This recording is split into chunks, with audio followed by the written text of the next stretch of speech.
स्वागत है आपका हिंदी व्याकरण क्लासेज में। आज हम चर्चा करेंगे विसर्ग संधि पे। संधि का जो तीसरा भेद है विसर्ग संधि। विसर्ग संधि पे चर्चा करेंगे। विसर्ग संधि में क्या होता है? विसर्ग का मेल, विसर्ग का धन से पहले विसर्ग होगा, धन के बाद में स्वर या व्यंजन, स्वर या व्यंजन होगा। विसर्ग संधि में धन से पहले विसर्ग होगा, धन के बाद में स्वर या व्यंजन होगा।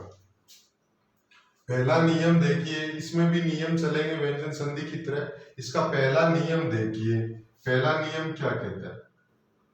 अविसर्ग, विसर्ग से पहले किसका स्वर हो? अ का स्वर हो, बाद में घोष, अविसर्ग बाद में घोष, तो परिवर्तन क्या होगा? अविसर्ग के बाद में घोष व्यंजन आए तो परिवर्तन क्या होगा? विसर्ग की जगह विसर्ग किसमें बदलेगा? अविसर्ग, अविसर्ग की जगह क्या होगा? औ। अविसर्ग की जगह क्या होगा? औ हो जाएगा। धन से पहले विसर्ग होगा और विसर्ग से पहले जो वर्ण होगा उसमें अ का स्वर होगा और बाद में धन के बाद में प्रथम वर्ण क्या होगा? घोष होगा।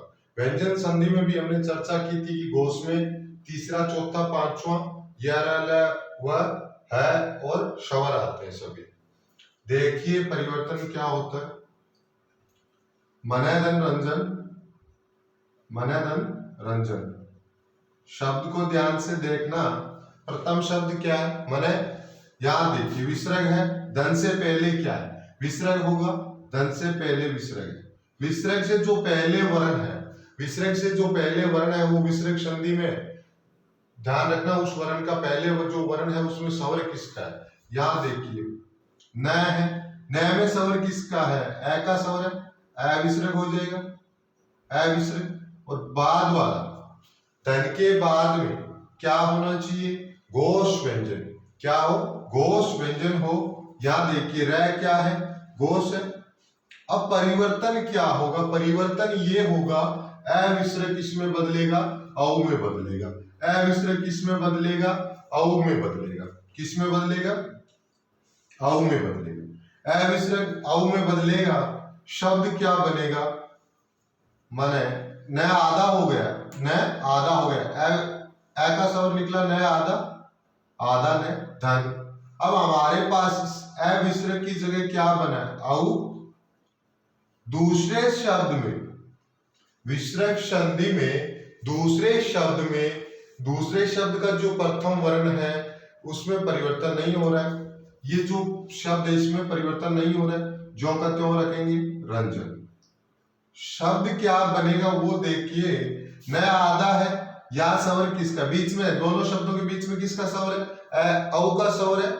और हिंदी में शब्द के बीच में स्वतंत्र रूप से स्वर नहीं आता। शब्द क्या बनेगा? मन। न में किसका स्वर जुड़ेगा? औ का जुड़ेगा मनो। दूसरा शब्द क्या है? रंजन है, रंजन लिख देंगे। शब्द क्या बना? मनोरंजन। शब्द क्या बना? मनोरंजन। इसी प्रकार जैसे शब्द पैदन, पैदन ज, पैदन ज। यहां देखिए धन से पहले विसर्ग और विसर्ग से पहले जो वर्ण है उसमें स्वर किसका है? अ का स्वर है। शब्द क्या क्या होगा? अविसर्ग। सामने क्या है? धन के बाद में क्या है? ज। क्या है? ज। अब ज क्या है? ज वर्ग का तीसरा वर्ण है जो एक घोष है। परिवर्तन होगा अविसर्ग में। परिवर्तन क्या होगा? अविसर्ग की जगह औ होगा। शब्द क्या बनेगा? प, या आधा हो जाएगा, धन। या हमारे पास देखिए अविसर्ग की जगह क्या बना? औ बना, औ लिख दीजिए। दूसरा शब्द क्या है? ज है। शब्द क्या बनेगा? प, या में औ का स्वर जुड़ेगा, पयो और ज। शब्द क्या बना? पयोज। इसी प्रकार आप सरोज का कर सकते हैं। ये दोनों शब्द पयोज हो चाहे सरोज हो, औ की मात्रा आ रही है, याद रखिए। दोनों कमल के पर्यायवाची है। पयोज किसका पर्यायवाची है? ये दोनों किसके पर्यायवाची होंगे? कमल के।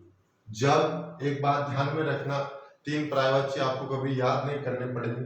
जल के पर्यायवाची याद करने, उनके पीछे अगर जैसे जल का पर्यायवाची है वारी, वारी किसका पर्यायवाची? जल का।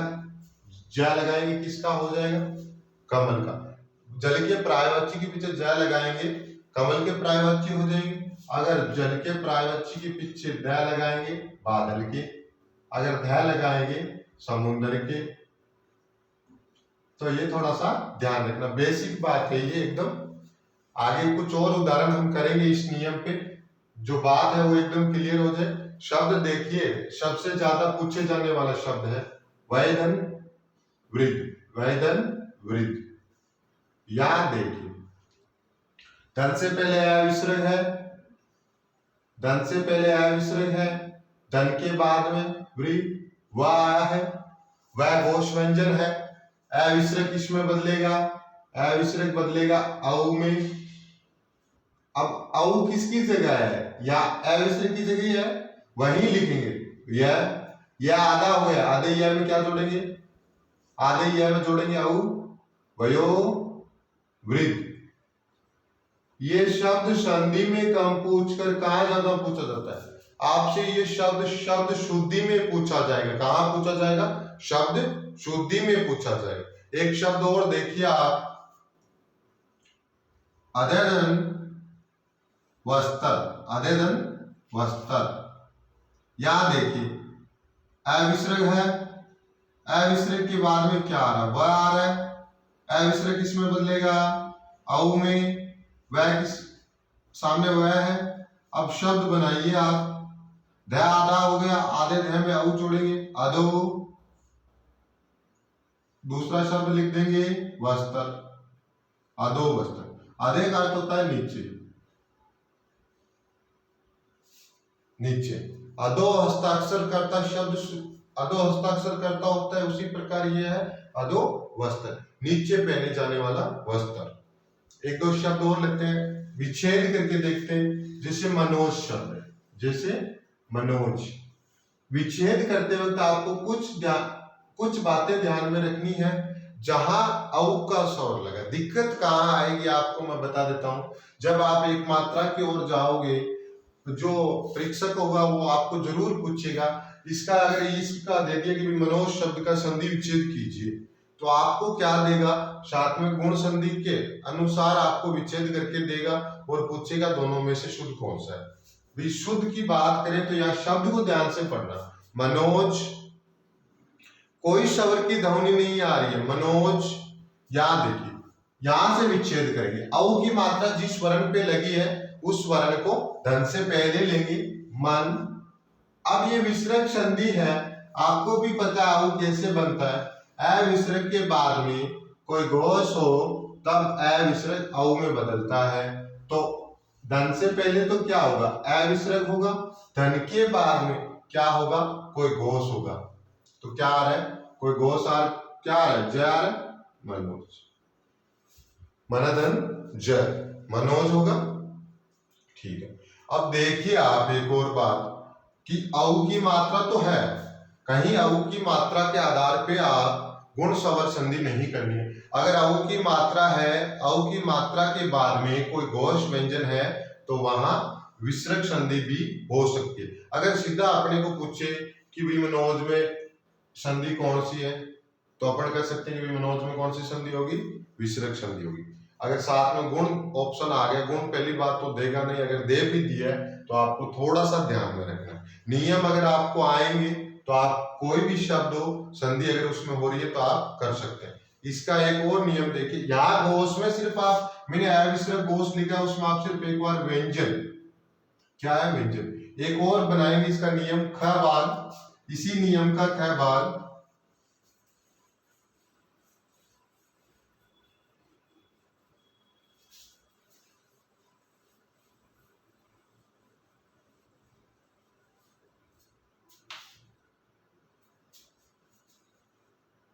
है क्या? कुछ नहीं है, अभी घोष लिखा हुआ था। वैसे स्वर भी घोष में ही आते हैं, लेकिन यहाँ घोष में सभी स्वर नहीं आएंगे, एक ही स्वर आएगा, कौन सा? अ। कौन सा आएगा? अ स्वर आएगा। अब परिवर्तन क्या होगा? अगर अ विसर्ग के बाद में दूसरे शब्द का प्रथम वर्ण होगा अ, तो परिवर्तन क्या होगा? औ बनेगा। क्या होगा? औ बनेगा। क्या बनेगा? औ बनेगा। देखिए शब्द, देखिए आप, मनदन, मनदन अभिलाषा, मनदन अभिलाषा, वहां व्यंजन आ रहा था इसलिए अ विसर्ग की जगह ही औ बन रहा था। यहां क्या आ रहा है?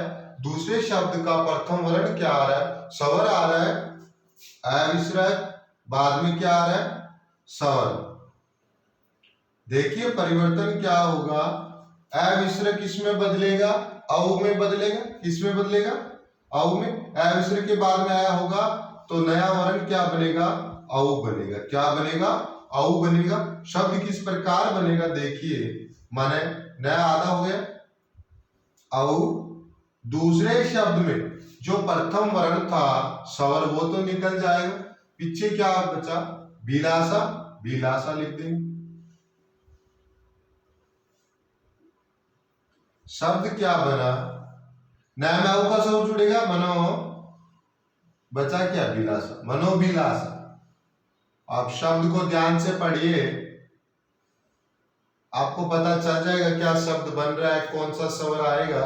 लेकिन रटाफिकेशन होता है एक रटने का, रटना नहीं है कोई भी शब्द। रटने से क्या, कितने शब्द रटोगे आप? ध्वनि विकार जहां उत्पन्न हो रहा है, किस प्रकार का ध्वनि विकार उत्पन्न हो रहा है, उसके अनुसार अगर आपके पास नियम है तो वो नियम से आप विच्छेद कीजिए। जैसे देखिए मनोबिलासा, जरूर यहाँ औ की मात्रा है, लेकिन जब हम पढ़ रहे हैं तो एक आ रहा है मनोबिलास, मनोबिलासा। अब आपको भी पता चल रहा है कि दूसरा शब्द क्या होगा? अभिलाषा होगा। और गुण स्वर संधि में क्या होता है? गुण स्वर संधि में होता है अ या आ के बाद में औ आता है।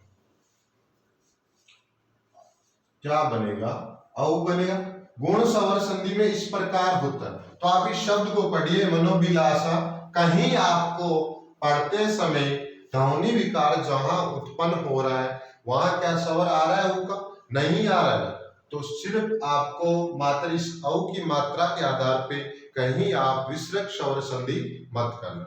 एक शब्द और देखिए, मनदन, मनदन अनुसार, इस शब्द को देखिए आप, मनदन अनुसार, या ए विसर्ग है धन से पहले, धन के बाद में प्रथम वर्ण क्या है? अ है। दोनों मिलकर क्या कर रहे हैं? किसका निर्माण कर रहे हैं? एक नया वर्ण बन रहा है, औ। शब्द क्या बनेगा? मनोनुसार,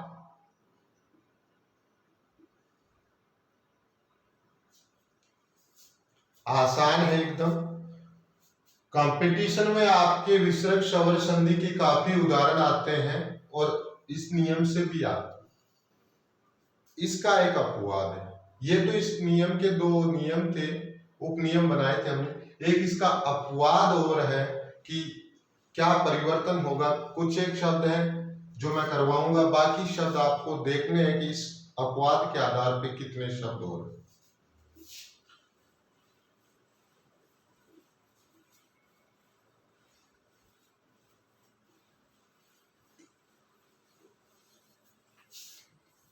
देखिए अपवाद क्या है।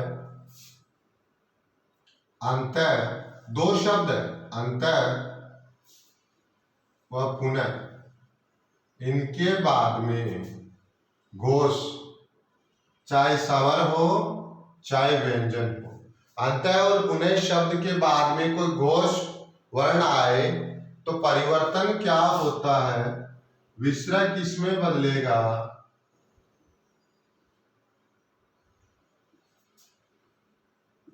विसर्ग का र हो जाता है।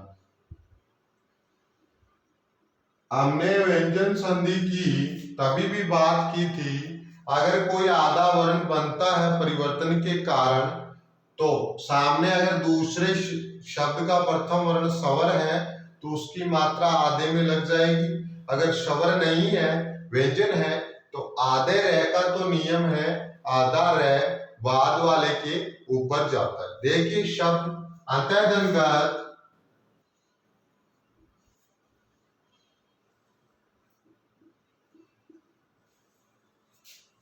पुनर्धनापी,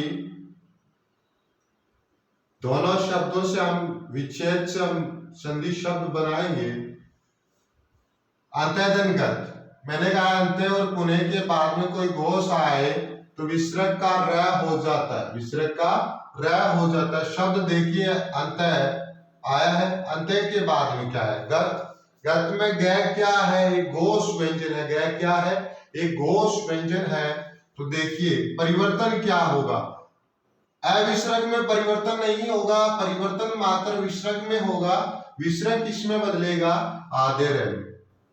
विसर्ग किसमें बदलेगा, आधे रह में। शब्द क्या बनेगा, अंत। अब हमारे पास विसर्ग की जगह क्या बना, आधा रह बना, आधा रह लिखेंगे। दूसरा शब्द क्या है, गत, गत लिखेंगे। अब क्या होगा, जो ये आधा रह है, ये शब्द के बीच में, ये शब्द के बीच में आधा नहीं रहेगा, ये क्या करेगा, बाद वाले के ऊपर जाएगा। इस बात का ध्यान रखना, रह बाद वाला कौन सा, ग के ऊपर जाएगा, अंतर्गत। इसी प्रकार पुनर्धनापी विसर्ग है, विसर्ग के बाद में क्या है, अ आया है। अ क्या है, अ क्या है, एक स्वर है। और सभी स्वर क्या होते हैं, घोष होते हैं। सभी स्वर क्या होते हैं, घोष होते हैं। विसर्ग किसमें बदलेगा, आधे रह में बदलेगा। शब्द क्या बनेगा, पुन धन रह आधा। दूसरा शब्द क्या है, अपी है, अपी लिखेंगे, अपी। शब्द क्या बनेगा, यहां देखिए रह तो दोनों जगह ही आ रहा है, लेकिन यहां रह के बाद में क्या आ रहा था, व्यंजन आ रहा था। यहां रह के बाद में क्या आ रहा है, आधा, आधे रह के बाद में क्या आ रहा है, स्वर आ रहा है, तो आधा रह पूरा हो जाए। एक बात आपको यही ध्यान में रखनी है, आधे व्यंजन के बाद में अगर व्यंजन आए तो वे आधा आधा ही रहेगा। अगर आधे रह के बाद में स्वर आए तो आधा वर्ण पूरा होगा। शब्द क्या बनेगा, पुन। याद देखिए रह पूरा, रह में किसका स्वर लेंगे, जो सामने स्वर वो पुनरपि। शब्द क्या बना, पुनरपि। अगर इसी प्रकार विच्छेद का पूछ ले तो कुछ नहीं करना। इस नियम में अभी तो एक ही नियम है, तो आपको दिक्कत नहीं आएगी। लेकिन जैसे ही हम आगे जो नियम है वो करेंगे तो उसमें भी आधा रह बनता है। तो आपको एक बात ध्यान में रखनी है कि ये जो रह, ऊपर जो रह लगता है, इसके पहले, या ये जो पूरा रह है, इसके पहले कहीं अंत्य और पुनः शब्द तो नहीं है।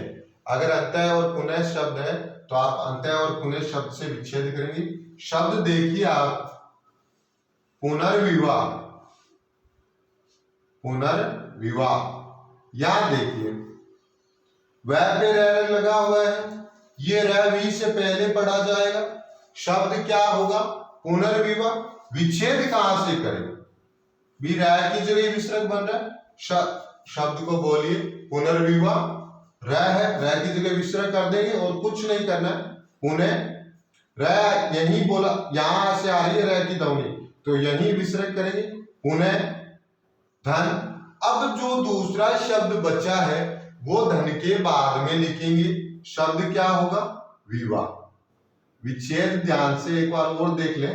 पुनर्विवाह, रह की ध्वनि न के बाद में आ रही है, न को धन से पहले लेंगे और रह की जगह क्या लगाएंगे, विसर्ग लगाएंगे, धन का निशान और बाद वाला शब्द लिख देंगे। शब्द क्या बना, पुनर्धन विवाह। तो ये तो था एक पहला नियम। दूसरा नियम क्या है इसका, वो देखिए। दूसरा नियम, विसर्ग संधि का दूसरा नियम क्या कहता है वो देखिए। इस पे शब्द काफी है आपके पास, लेकिन आपको वो शब्द थोड़े बहुत निकालने होंगे। लेकिन जब हम उपसर्ग करेंगे तो विसर्ग संधि एकदम आपके कंप्लीट हो जाएगी। दूसरा नियम देखिए विसर्ग संधि का।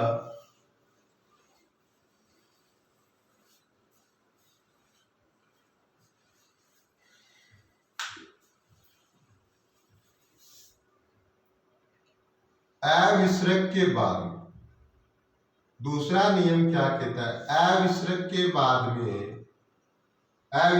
बाद में अ के अलावा कोई स्वर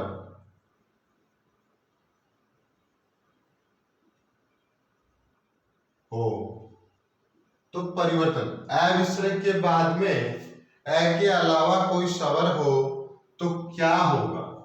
विसर्ग का लोप। परिवर्तन क्या होगा? विसर्ग का लोप। शब्द शुद्धि में आपके व्यंजन और विसर्ग संधि दोनों ही बड़े काम की है। अविसर्ग के बाद में अ के अलावा कोई भी स्वर हो तो विसर्ग का लोप हो जाता है। शब्द देखिए अतः एव। हमने नियम में क्या बात की है? अविसर्ग होगा धन से पहले, तो देखिए अविसर्ग है धन के बाद में अ के अलावा। इसका अर्थ यह है कि अ नहीं होगा, अ के अलावा कोई भी स्वर हो विसर्ग का लोप हो जाएगा। यहां देखिए दूसरे शब्द का प्रथम वर्ण क्या है? अ तो नहीं है, क्या है? आई। क्या है? आई। अविसर्ग और बाद में क्या है? आई आया है। तो विसर्ग का परिवर्तन किस में होगा? विसर्ग में होगा। विसर्ग का क्या होगा? लोप हो जाएगा। जो विसर्ग है उसका लोप होने का अर्थ है गायब। विसर्ग यहां से चला जाएगा। शब्द क्या बनेगा? कुछ भी नहीं, परिवर्तन कुछ भी नहीं करना। धन से पहले जो विसर्ग है उसका लोप होगा इस नियम के अनुसार। शब्द बनेगा अत, अत। अब दूसरा शब्द क्या? वो लिख दीजिए एव। ज्यादा शब्द नहीं है इस नियम पे। सबसे ज्यादा पूछे जाने वाला इस नियम से यही शब्द है। इसको चाहे आप शब्द शुद्धि में ले लीजिए चाहे संधि में ले लीजिए। एक शब्द है यशधन इच्छा। शब्द है यशधन इच्छा। देखिए अविसर्ग है, बाद में क्या आया है? ई आया है। परिवर्तन क्या होगा? ये विसर्ग का लोप हो जाएगा। शब्द क्या बनेगा? यश धन इच्छा। अब जो जितने भी विद्यार्थी देख रहे हैं उनके एक दिमाग में दुविधा हो चुकी है कि अभी तो आपने कहा कि भी ये विसर्ग स्वतंत्र रूप से स्वर कभी आता नहीं है हिंदी में, लेकिन ये अपवाद स्वरूपी है। कुछ शब्द जिनके मध्य में, शब्द के मध्य में स्वतंत्र रूप से शब्द आता है, स्वर आया है। एक शब्द और है तपेदन उत्तम। तपेदन उत्तम करना कुछ नहीं है, अविसर्ग है। बाद में आके अलावा स्वर आया, वो विसर्ग का लोप होगा। शब्द ज्यों का त्यों रहेगा। तपदन उत्तम, तपेदन उत्तम, तप उत्तम। इन तीन के अलावा आपको शब्द नहीं मिलेगा। लेकिन आप अगर खोजी परिवर्तित के हो तो आप एक दो शब्द और ला सकते हो। तीसरा नियम देखिए विसर्ग संधि का क्या कहता है। ये तो थे अविसर्ग से जुड़े हुए। अब चर्चा करेंगे एक अविसर्ग के अलावा दो और स्वर हैं जो मूल स्वर जिन्हें कहते हैं ई विसर्ग, ई विसर्ग, उ विसर्ग और धन। धन से पहले क्या हो? ई विसर्ग या उ विसर्ग। धन के बाद में घोष हो, धन के बाद में घोष हो, विसर्ग का रया हो जाता है। विसर्ग का क्या हो जाएगा?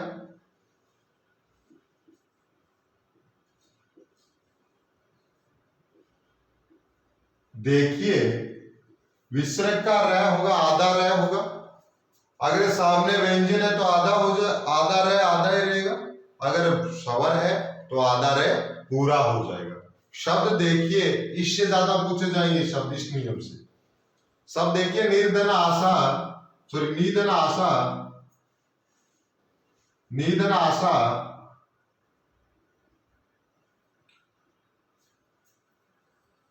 दूधन अभिसंधि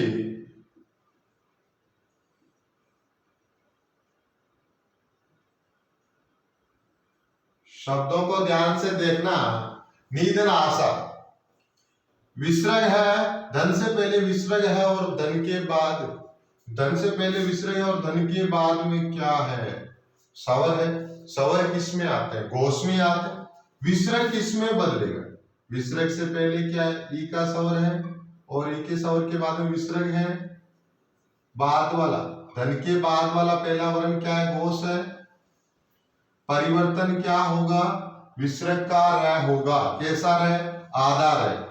विसर्ग किस में बदलेगा, परिवर्तन इसी में होगा, विसर्ग में। आधा रह में बदलेगा विसर्ग, ई का स्वर नहीं गया, नी। विसर्ग की जगह क्या आएगा, आधा रह। सामने वाला शब्द जो का त्यों रहेगा, आशा। अब देखिए, अगर आधे रह के बाद में कोई स्वर है तो रह पूरा हो जाएगा, जो स्वर है उसकी मात्रा लग जाएगी। अगर स्वर नहीं है तो रह आधा रहेगा। आधे रह का नियम क्या कहता है, आधा रह बाद वाले के ऊपर जाएगा। शब्द क्या बनेगा, नीर। अब रह आएगा, सामने स्वर किसका, आका, आका स्वर लगाएंगे, नीरा। बचा क्या सा, शब्द क्या बना, निराशा। शब्द क्या बना, निराशा। इसी प्रकार देखिए, दूधन अभिसंधि, यहां ऊ का स्वर है, सामने ए का स्वर है, विसर्ग से पहले ऊ का स्वर है, विसर्ग के बाद में ए का स्वर है। विसर्ग किस में बदलेगा, आधे रे में। शब्द किस प्रकार बनेगा, देखिए, दूध दो ही रहेगा, क्योंकि ऊ का स्वर में, ऊ के स्वर में कोई परिवर्तन नहीं हुआ है।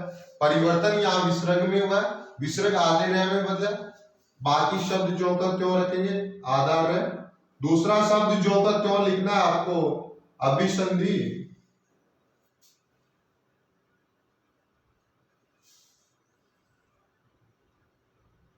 देखिए, शब्द क्या बनेगा, दुर्भिसंधि। आरपीएससी ने ये जो संधि के नियम है, विसर्ग संधि के, ये जुड़े हुए हैं उपसर्ग से। पहली बार जब पहले कंपटीशन में प्रश्न आते थे कि निम्नलिखित शब्द में कौन सा उपसर्ग है, एक उपसर्ग वाले आते थे। लेकिन आप इस शब्द में देखेंगे, आपको 3 उपसर्ग नजर आएंगे। दुर, अभि, सम, धी। धी मूल शब्द में पहला शब्द था जो जिसमें 3 उपसर्ग थे और आरपीएससी ने पूछा था। दुर्भी संधि किसे कहते हैं, बुरे भाव से की गई संधि।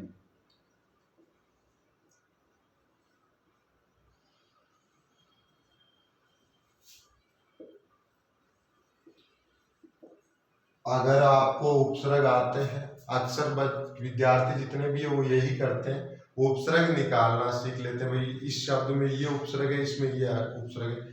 इन उपसर्गों का अर्थ नहीं आता, उसके कारण उनको युग्म शब्द भी याद नहीं होते, विलोम शब्द भी याद नहीं होते, और ये वाक्यांश के लिए एक शब्द भी याद नहीं होते। दुर्भी संधि, दुर का अर्थ होता है बुरा, बुरे भाव से की गई संधि। कौन सी संधि होती है, दुर्भी संधि। अगर अभी आपने किसी से हाथ मिलाया कि किसी की हत्या करनी है, तो वो संधि किस प्रकार की है, उसमें भाव है वो अच्छा नहीं है, कौन सा है, बुरा भाव है, क्या होगा, दुर्भी संधि। एक बात और यहां से मैं क्लियर कर देना चाहता हूं, अगर आपको निराशा शब्द देके संधि विच्छेद पूछे तो निधन आशा होगा। अगर आपको निराशा शब्द देकर उपसर्ग पूछे तो आपको हमेशा ध्यान रखना है, हिंदी में ये उपसर्ग नहीं है। संस्कृत में जो मूल उपसर्ग होते हैं वही हिंदी में अपनाए गए हैं। तो संस्कृत के मूल उपसर्गों में विसर्ग नहीं होता। क्या नहीं होता, विसर्ग नहीं होता है। तो अगर इसमें निराशा शब्द में उपसर्ग आपको पूछ ले तो उपसर्ग क्या होगा, निर। अब विसर्ग की जगह क्या आ गया, रह आ गया, निर। रह में जो स्वर है वो निकाल देंगे, आशा। मूल शब्द क्या है, आशा है, उपसर्ग क्या है, निर है, ना कि नी है। वो अक्सर पेपर में आपसे पूछा जाता है, इसी नियम से शब्द देंगे आपको कि भी निराशा में उपसर्ग कौन सा है, तो निराशा में उपसर्ग कौन सा है, निर है। संधि विच्छेद निधन आशा होगा, उपसर्ग अगर हमें कह दे शब्द अलग करना है तो निर्धन आशा। इस पे कुछ और शब्द आप देखिए,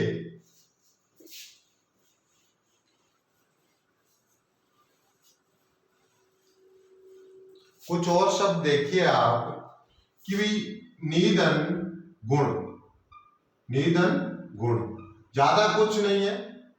देखिए विसर्ग है, विसर्ग से पहले ई का स्वर है, बाद में क्या है, घोष व्यंजन है। विसर्ग किसमें बदलेगा, आधे रे में, नी आधा रे गुण। अब क्या है, आधे रे के बाद में क्या है, व्यंजन आया है। आधा रे किस में बदलेगा, आधा रे पूरा तो होगा नहीं, ये जाएगा बाद वाले के ऊपर। शब्द क्या बनेगा, नी। अब ये आधा रे गैप पे जाएगा, निर्गुण, निर, दूर, बहिर, आशी या आयु। ये शब्द, ये जब आप उपसर्ग करेंगे, कुछ संस्कृत के अवयव होते हैं जो उपसर्ग की तरह प्रयुक्त होते हैं, वो भी करेंगे तो आप एकदम बात क्लियर हो जाएगी। लेकिन अगर आपको इसमें भी पूछ ले निर्गुण में उपसर्ग कौन सा होगा, तो आपको हमेशा निर करना है। क्या करना है, निर करना है। शब्द देखिए, आशीर्वाद, आशीर्वाद, आशीर्वाद, आशीर्वाद। यहां देखिए ई विसर्ग है, बाद में वह है, ई विसर्ग, बाद में क्या है, वह। यहां देखिए विसर्ग किसमें बदलेगा, र में बदलेगा, बाद में र में बदलेगा, लेकिन ई के स्वर में कोई परिवर्तन नहीं होगा। शब्द क्या बनेगा, आशी, धन आधार है, धन्यवाद। तो ये आधार है किस पे जाएगा, रे पे, वह पे जाएगा। शब्द क्या बनेगा, आशीर्वाद। होता क्या, शब्द क्या बनेगा, आशीर्वाद। होता क्या है, जब परीक्षा में ये आशीर्वाद शब्द देते हैं तो हम पढ़ते तो आशीर्वाद ही है, हम तो अशुद्ध को भी, जैसे ये शब्द है, अधिकतर मैं कह सकता हूं आप इसको भी आशीर्वाद ही पढ़ेंगे। व्यवहारिक ज्ञान है आपको कि आशीर्वाद बोलते हैं इसको, लेकिन लिखना नहीं आता, बोलना आता है कि इसको आशीर्वाद बोलते हैं, लेकिन लिखते कैसे वो आपको पता नहीं है। आप इसको भी आशीर्वाद पढ़ेंगे। एग्जाम में जब परीक्षा में ये ऑप्शन होगा तो ये भी दिया होगा, और आप दोनों को आशीर्वाद पढ़ेंगे, और काफी देर तक मंथन करने के बाद में अधिकतर 70% बच्चे यही करते हैं, लेकिन ये गलत है। ये आशीर्वाद नहीं है, ये आशीर्वाद है, ये आशीर्वाद है, वो है आशीर्वाद। रै जिस वर्ण पे लगा है उससे पहले बोला जाता है, उससे पहले बोला जाता है। शब्द देखिए, आयु, आयुधन, वेद, आयुधन, वेद। यहां देखिए ऊ विसर्ग है, बाद में घोष व्यंजन है, वह एक घोष व्यंजन है। ऊ विसर्ग किसमें बदलेगा, आधे रे में। शब्द क्या बनेगा, आयु, विसर्ग की जगह क्या है, आधा रे। लेकिन आधा रे शब्द के मध्य नहीं लिखा जाता, आधा रे बाद वाले वर्ण के ऊपर जाता है, तो आधा रे किस पे जाएगा, वे पे जाएगा, वेद। तो ये शब्द क्या बना, आयुर्वेद। शब्द आपको शब्द शुद्धि में आप जब पढ़ते हो तो शब्द शुद्धि में आपको पता है, अशुद्धि जहां हम रह से संबंधित कोई अशुद्धि हो या तीनों सह से संबंधित कोई अशुद्धि होगी तो उसी अशुद्धि का हमें पूछा जाएगा। एक दो शब्द और देखिए आप,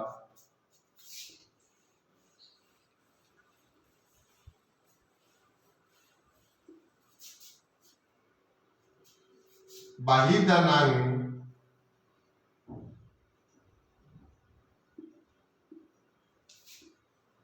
दूदंजन,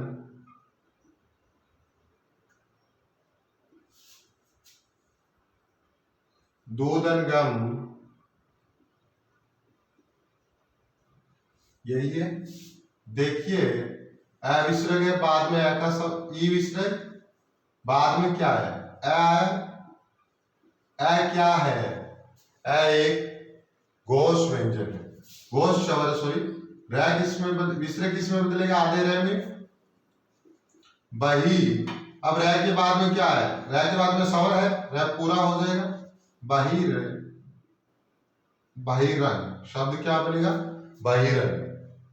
इसी प्रकार दूधंजन विसर्ग है, विसर्ग के बाद में जय घोष है, विसर्ग आधे रह में बदलेगा, शब्द क्या बनेगा? दूधन आधा रह, दूसरा शब्द लिखेंगे जन। अब ये जो आधा रह है ये बाद वाले के ऊपर जाएगा, शब्द क्या बनेगा? दुर्जन। क्या बनेगा? दुर्जन। इसी प्रकार विसर्ग है, बाद में ग आया है, ग एक घोष व्यंजन है, विसर्ग आधे रह में बदलेगा, दो आधा रह गया पे जाएगा, दुर्गम। क्या बनेगा? दुर्गम। इस नियम का एक अपवाद है, वह अपवाद आपका काफी फायदा करवा सकता है, क्योंकि उस अपवाद से संबंधित शब्द पूछे जाते हैं अशुद्धि में। ये तो क्या था? ई विसर्ग या उ विसर्ग के बाद में घोष व्यंजन, घोष आ रहा तो रह में बदल रहा था। अगर रह आ जाए, ई विसर्ग के बाद में रह आ जाए तो विसर्ग तो जाएगा, विसर्ग का लोप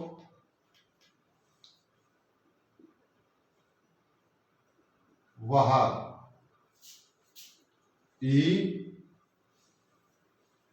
ई में बदल जाएगी। ये जो ई है ये ई में बदल जाएगी। परिवर्तन किस प्रकार होगा? देखिए, ई विसर्ग के बाद में रह आएगा तो ये ई तो ई में बदलेगी और विसर्ग का क्या हो जाएगा? लोप हो जाएगा, विसर्ग का लोप हो जाएगा। शब्द देखिए, निधन रोग। विसर्ग के बाद में क्या है? ई विसर्ग के बाद में क्या है? रह है। ई विसर्ग के बाद में रह आया है। अब ई विसर्ग के बाद में रह आया है तो ये ई किस में बदलेगी? बड़ी में बदलेगी। विसर्ग का लोप हो जाएगा। लोप का अर्थ है गायब। रह में कुछ परिवर्तन नहीं होगा, धन के बाद में रह है उसमें कुछ परिवर्तन नहीं होगा। शब्द क्या बनेगा? ई का स्वर निकला, नया आधा हो गया ई। दूसरा शब्द जो का त्यों रहेगा विसर्ग संधि में, आप ध्यान में रखना, दूसरे शब्द में कोई परिवर्तन नहीं होगा। रोग है, रोग। अब शब्द क्या बनेगा? या नया आधा है, आधे नए में ई का स्वर जुड़ेगा, नी। दूसरा शब्द लिख देंगे रोग। शब्द क्या बना? निरोग। कितनी ही बार पूछा जा चुका है निरोग शब्द, शब्द शुद्धि में। या आपसे पूछेगा शब्द शुद्धि में निरोग, या पूछेगा कि निरोग में उपसर्ग क्या है। उपसर्ग क्या है? मैं यही आपको एक प्रश्न करवा रहा हूं कि निरोग में उपसर्ग क्या है।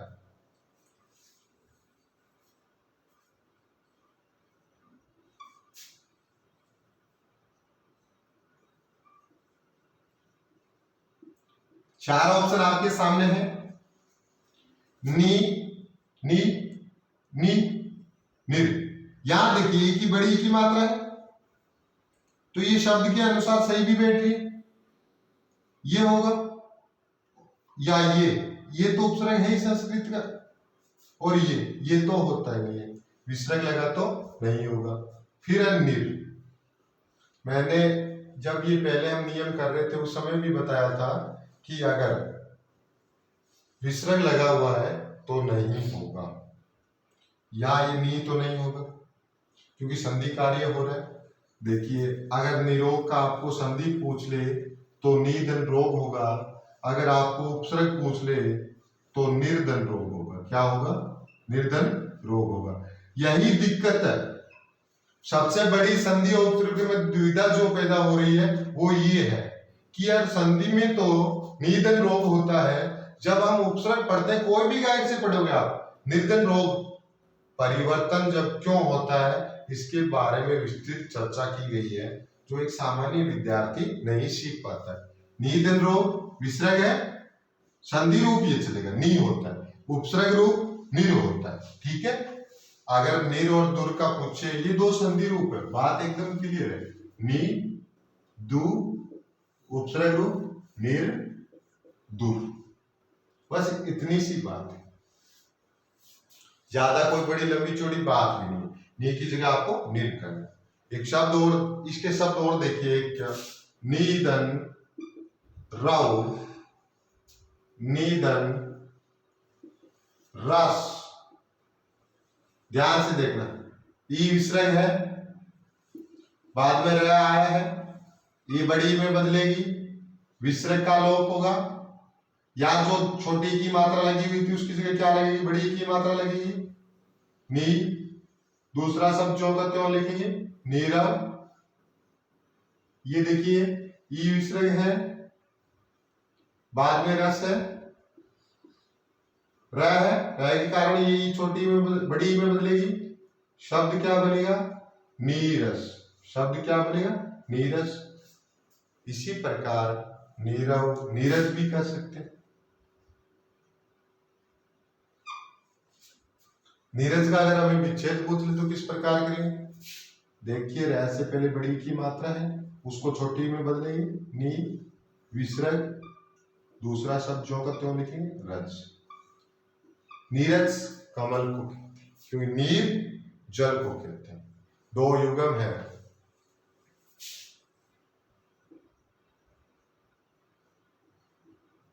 नीर और नीड यही है, नीर जल होता है, नीड घोंसला होता है। इस प्रकार आपने काफी नीर शब्द पढ़ा है, जीके में भी पढ़ते हो, लेकिन आपने कभी ध्यान से नहीं देखा। नीर जल, नीरज कमल, नीरज बादल, ये इस संधि का अपवाद था। इसके आगे जो नियम है उस पर हम चर्चा करेंगे।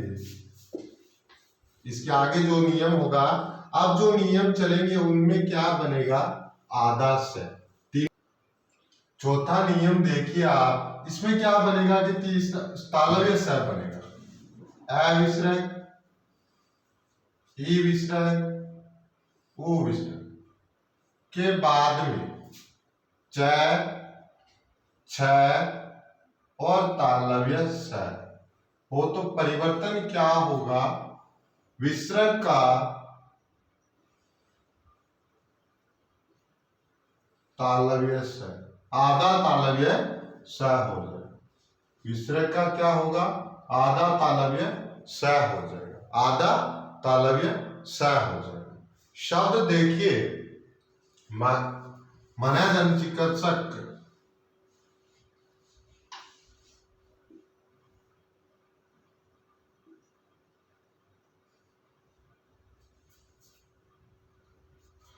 मनोदन चिकित्सक हो जाएगा, सॉरी नीदंसल,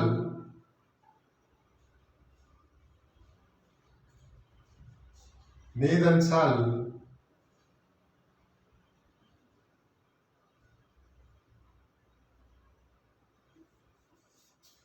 यहां देखिए, पहले दो शब्द देख लेते, बाद में और शब्द करेंगे। अविसर्ग है, अविसर्ग आया है, बाद में क्या आया, च आया है, अविसर्ग, ई विसर्ग और उ विसर्ग, अविसर्ग, ई विसर्ग और उ विसर्ग के बाद में च, छ और स हो, तो विसर्ग का आधा श हो जाता है। परिवर्तन देखिए, अविसर्ग आया है, अविसर्ग के बाद में दूसरा शब्द क्या है, च है, तो परिवर्तन होगा, वो कहां होगा, विसर्ग की जगह होगा। विसर्ग की जगह क्या होगा, तालव्य स होगा,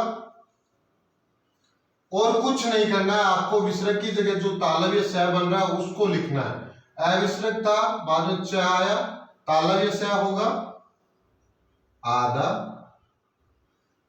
बाकी शब्द जो का त्यों लिख, माना चिकित्सक हो गया। याद, ये शब्द आपको संधि में तो पूछे या ना पूछे, लेकिन शब्द शुद्धि में आपको बात ध्यान में रखनी है, च, छ और तालव्य स, इनसे पहले लगभग अगर संधि हो रही है तो कौन सा स होगा, तालव्य स होगा। शब्द शुद्धि में रटना नहीं है, कि आधा से आ रहा है, आधा से आ रहा है, नहीं। संधि के अनुसार अगर शब्द बन रहा है तो उसमें नियम रख के देख लेना, रखने से कुछ नहीं होगा। शब्द है जैसे नींद चल, यहां देखिए ई विसर्ग है, बाद में च है, ई विसर्ग की जगह, इस विसर्ग की जगह क्या होगा, आधा तालव्य से। विसर्ग स्वर में कोई परिवर्तन नहीं होगा, नी आधा तालव्य से चल, पूरा कर दे, निस चल, शब्द क्या बनेगा, निस चल। इसी प्रकार को दो चरित्र, सॉरी दो धन चरित्र,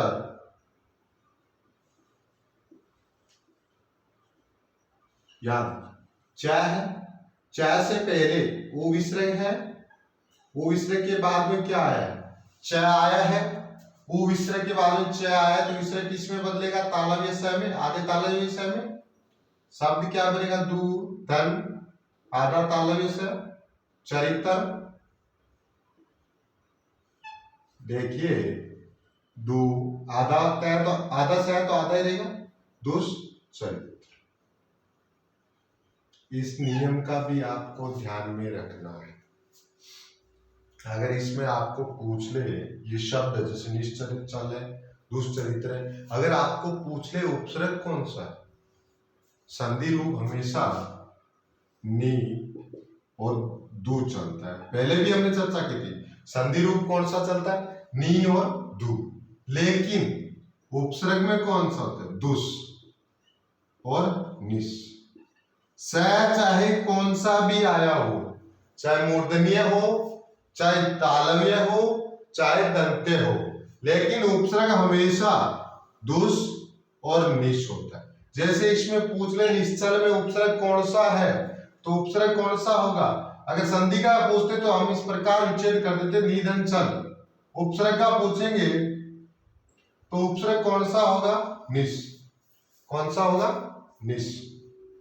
निस्तन चल होगा, मैं कारण बताता हूं ये स क्यों होता है, निस्तन चल होगा।